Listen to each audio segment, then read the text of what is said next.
There's something about a hardbound book. It's not a paperback, something that you might recycle or toss in the trash. If it's a hardbound book, it's something you're going to put on your bookshelf after you've read it, and you can be pretty sure that whatever is between the covers is probably of some value. It's more than just newspaper or a comic book. There's some serious information usually embedded in the pages of a hardbound book. Many times you may have stuff that you would like to preserve in book form, and in this video I'd like to show you how to make a hardbound book.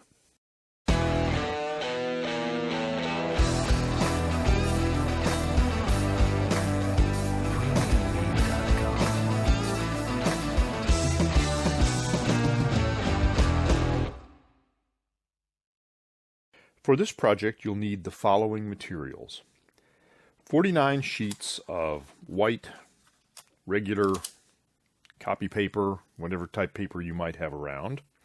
You're going to need an old cereal box, some material that you'd like to put on the cover of your book, some white glue, PVA glue, Elmer's glue, a needle and some fairly heavy-duty thread, a ruler or straight edge, a pair of scissors, and some wax paper. We'll also need a couple of books or other heavy things to use just as weight when we're pressing down on the pieces of the book that we're making. Optionally, you can also use a bone folder. Now this for me is just a piece of UHMD plastic, but something to help you fold paper. Something to poke holes with. In this case I've just got a needle embedded in the end of a piece of dowel, but you can use your regular sewing needle as well. And a little bit of masking tape for marking out where to punch the holes.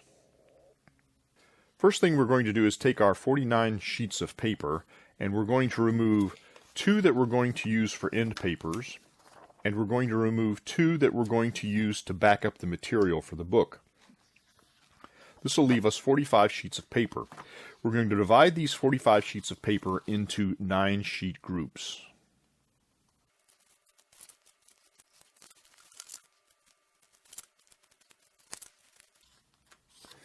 And obviously I've got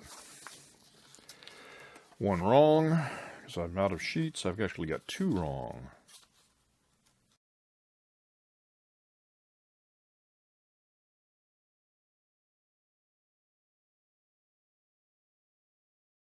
Now that one comes up short too. This gives us 5 bundles of 9 sheets each. And each of these little bundles is called a signature. That's just the name for a group of pages in a book. And we're going to take these and we're going to fold these in half.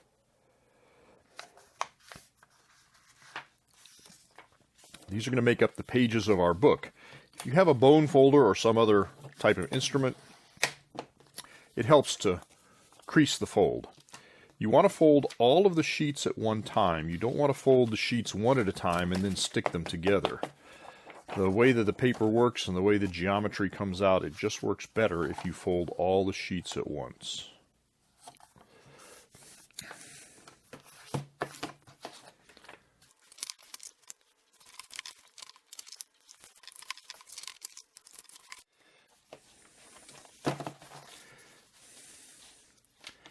Now we have our 5 signatures that are going to make up the contents of our book.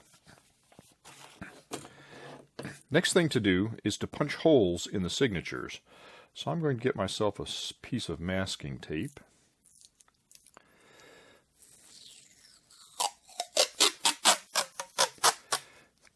I'm just going to stick it down on my table. And I'm going to use it to figure out where I want my holes. Now you want an even number of holes because you're going to have to go in a hole and out a hole and in a hole and out a hole. And if you have an odd number of holes, you're going to wind up with the end of your thread on the inside between the folds of pages, and you won't be able to do anything with it. So you're going to go in and out and in and out and in and out a few times and come out, and then we're going to go on to the next group. And this is called sewing the signatures. And what it does is this is what holds the pages in the book. So we'll make a couple of marks here to show the edges of the paper. Then you want one set of holes fairly close to the end of the pages. And let's go over to about here for the next set.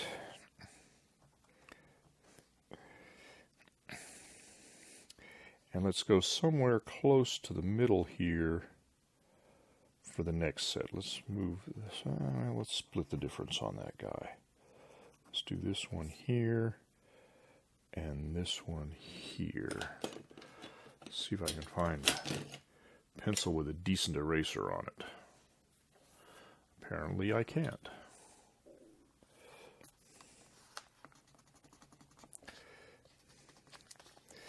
So that's where we're going to punch our holes.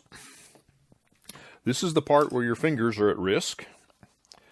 So you want to hold down to your marks, go on the inside, do a little bit of flipping back and forth to take a look, and then push through to make the hole. See if I can do it from this end. Holding the pages down, I'm going to find my first mark. I'm going to approximate where my punch goes on the inside, looking back and forth. When I think I'm in the right spot, I'm going to push through, and that becomes the hole. And this is the hole. These are the holes that the thread's going to go through. So I'm going to go ahead and punch all of the signatures.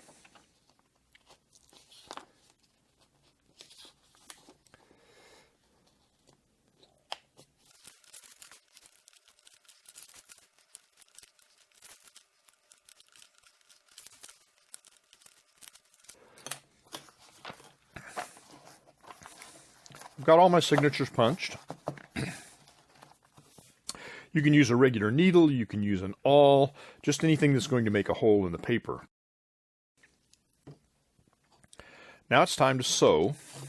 You're going to need as much thread as you have in lengths as you have signatures. So I have 5 signatures here, so I'm going to need 5 lengths of thread. 1, 2, 3, 4, 5. And then I'm going to add a little bit extra just to give myself a little bit of extra space to work with.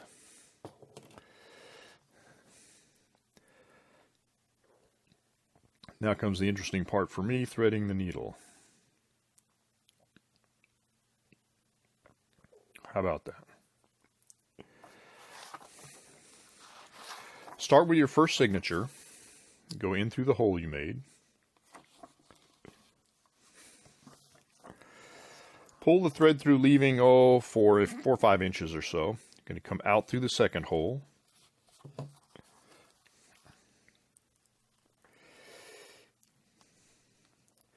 In through the next one. Then out.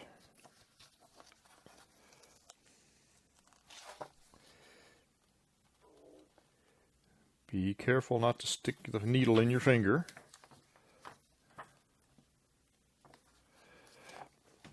Then out. When pulling the thread tight, you want to pull off the end. If you pull this way, you run the risk of tearing the paper. So you want to pull in the direction that the thread runs. We want to get that thread in there pretty tight. So now we're going to pick up the next signature and we're going to sew into it.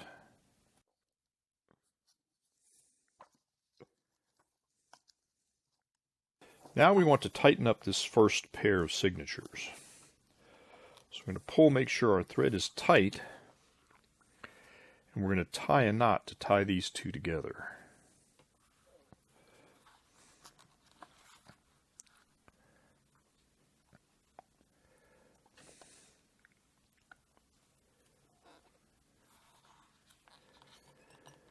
They should be snug, but they don't have to be real tight. Now I'm going to go ahead and complete sewing the rest of the signatures into the stack. And this stack is called a text block.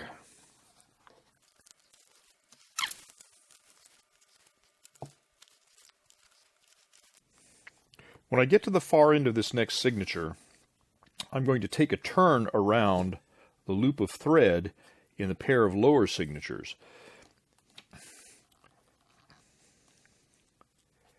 I'm just going to loop around Then I'm going to let that tie itself into a nice little overhand knot.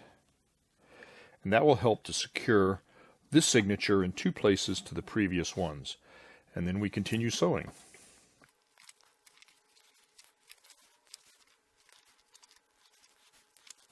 And when I get to the end of this signature, I'm going to do the same thing. I'm going to pick up between the 2 previous signatures. And there's all sorts of special knots that bookbinders use to do this. But really, any sort of knot that just holds the signatures together will be fine. Ready to sew the last signature?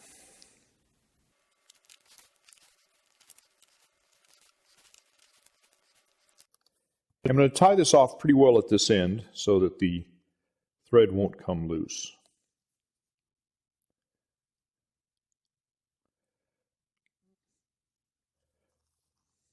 Just with a few overhand knots.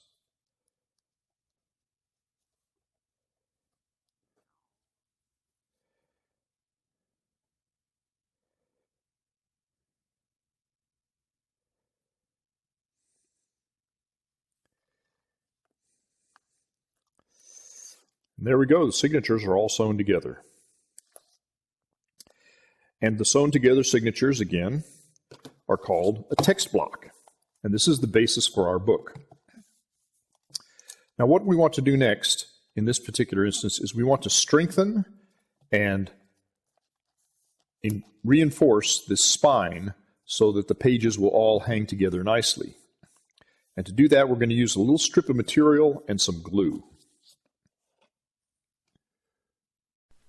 I had a loose connection in my audio for this segment, so I'm going to overdub this. To create the piece of material or fabric we're going to use on the back, I'm just going to trim a little piece off the edge of the material.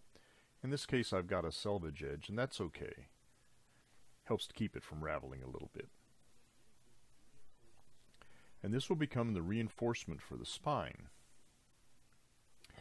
I'm going to get some wax paper. This will keep the glue from sticking to things that we don't want it to stick to. And we're going to put glue across the entire spine of the book. I'm going to grab a couple of spring clips and use them to hold the text block together and keep everything nice and square and even. So line it up nice and square. Make sure it's flat on the end. Spring clip goes on either end.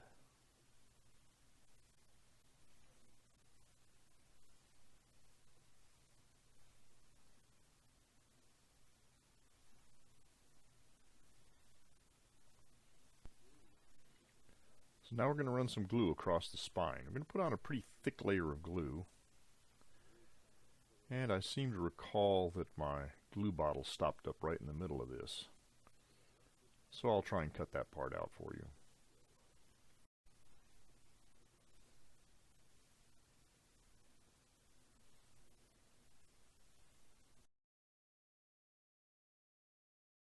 Once you get a nice fat coat of glue on there, then it's time to put on the little piece of fabric. Just try to keep it sort of even and straight and sort of in the middle. Tap it down gently. Then we're going to add some more glue to the outside and work it just a little bit so we can get the glue to saturate all the way through that fabric. That way the fabric will really become part of the spine and will hold all of the pages in the book.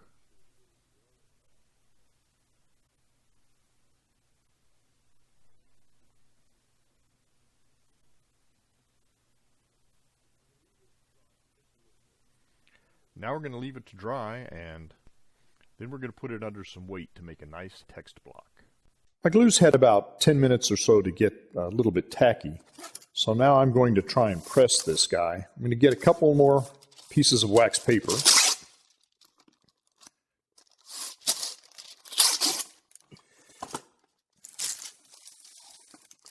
And I'm going to slide them in underneath the material, because I don't want the material to stick to the paper right there.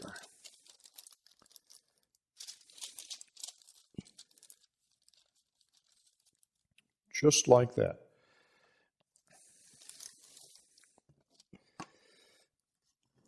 got a piece of board I'm going to use. I'm going to set this up onto that.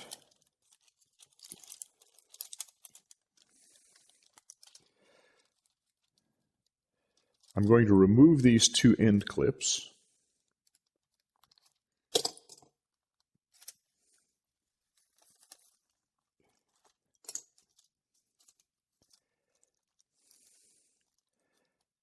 I'm going to put something heavy on this to hold it all down flat. I've got a nice piece of stone here, but before I do that, I better put another piece of wax paper on this. The wax paper will keep the glue from sticking. Now I'm going to move this off somewhere to dry, and I'm going to put some more books on top of it to help weight it down to keep it flat. A couple of sheets of paper are going to be our end papers, and I'll explain more about those when we get to that spot, but right now I'm just going to use them to get some measurements. So our text block is made up of signatures that are 9 sheets each, all folded in half this way, so that's going to define the size of our book. So I know that paper is 8.5 by 11 nominally here in the US, so 8.5 is going to be the height of our book, and half of 11 is going to be the width of our book. But we want our cover, our hard cover, to stick out a little bit beyond this, so we're going to measure out and cut some pieces of cardboard to be a front cover and a back cover that are going to be just slightly wider and slightly taller than the text block. If you're a real bookbinder, you're probably going to use something called Bookbinders board, or it's also called Davy board, and it's a pretty stiff, solid cardboard that's used to make covers on books. But odds are you probably don't have any of this laying around the house, so what we're going to use is just a regular cereal box. Or you could use the cardboard that comes out of a shirt, or any sort of a light cardboard. Now, cereal box is really a little bit too light for a cover, so we're going to make 2 pieces, and we're going to laminate those 2 pieces together, 2 pieces to form a front and 2 pieces to form a back.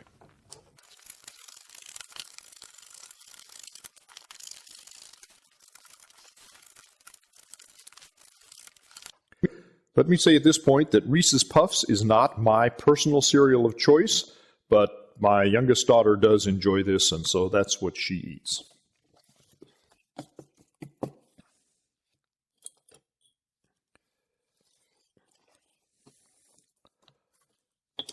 I'm going to find a fairly straight edge, and I'm going to measure over. We know the width of the book is 5.5 inches. The width of the text block, I should say, is 5.5 inches. So I'm going to go out here to 5 3/4 inches.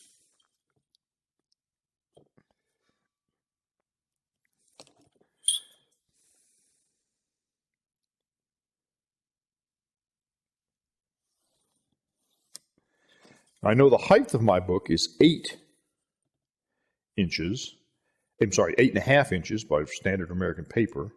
So I'm going to go out a little bit extra on that, and I'm going to go to 8 7/8 because I want a little bit of overhang on the top and the bottom.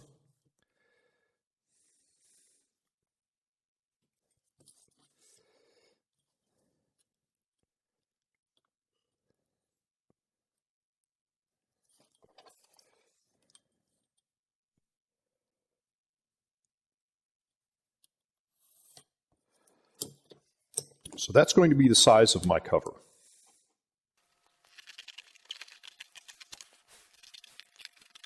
It's like I can't cut straight.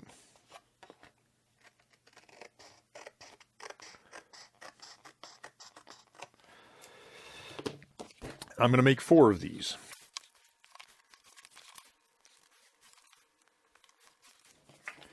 Hang on to this little strip on the edge. We're going to cut that to make the spine of the book.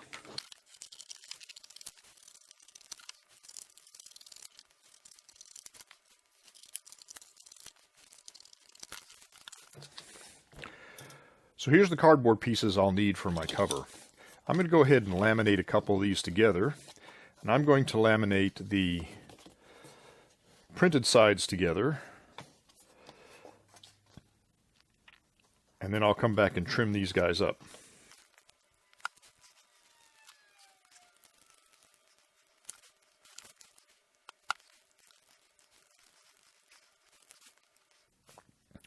I'm using an acid brush to spread the glue.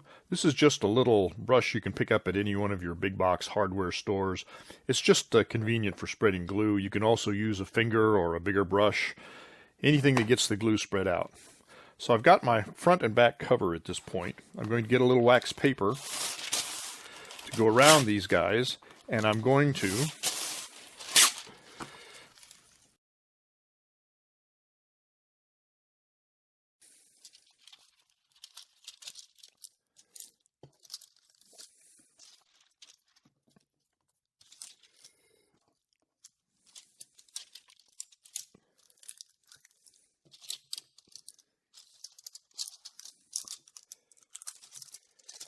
I'm going to stick these under another pile of books so that the weight will hold them together so the glue can dry. And the wax paper is just to keep any glue squeeze out from sticking them to the books that I'm going to have them in.